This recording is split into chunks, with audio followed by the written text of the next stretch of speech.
So, Coach, the first period was 15-1 for the Gophers, 16-5 for you guys, and you get the goal. And the last period, 8-6.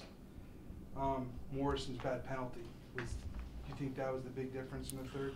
Well, we made a blatant turnover to lead to the first goal, so it was that, and then the penalty obviously, led to both goals. I thought after the second period, it felt good about where we were.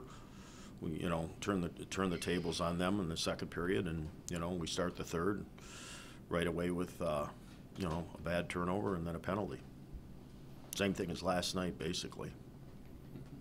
Coach, what does your squad need to do to bounce back against Michigan next weekend? Well, we have to find a way to play 60-minute hockey games. That's where it starts. Just like Minnesota. Minnesota and Michigan are two of the hottest teams in the country in the second half of the year here. So, and we lost 2 games to Michigan here earlier in the year. So, we have to just play smart. To me, that's the number one thing. We need to play like a more mature hockey team. And that's on me. I've been trying to get these guys to understand, how they have to play and do it for 60 minutes. And I thought for, the second night against Wisconsin and then both games at Penn State, I thought we were turning the corner. And this weekend, I thought there was periods like that we played very well. And last night I thought we played really well pretty much for the whole game. But the third period again, we gave up the lead.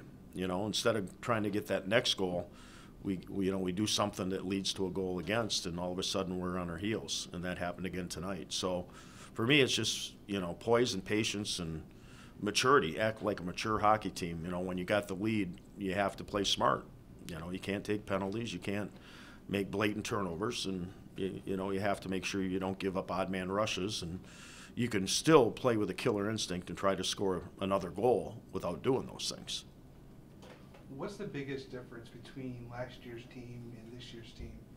Last year's team, you put the freshmen were out there against seniors in the starting lineup, and this year it's kind of went backwards a little bit. What's the difference? That's a hard thing to put my finger on. I think it boils down to maturity and just I felt good about the fact that we've solidified our line combinations over the last month. Because I thought we were making some positive strides, but this is kind of a bit of a setback this week. And plus, give Minnesota their due. They're a very good team, and they also play a real good transition game. They're good defensively and block shots, and and that leads to a lot of their scoring chances. And there's two people in this party, and they played well this weekend, and we weren't able to match it, especially at key points of the game.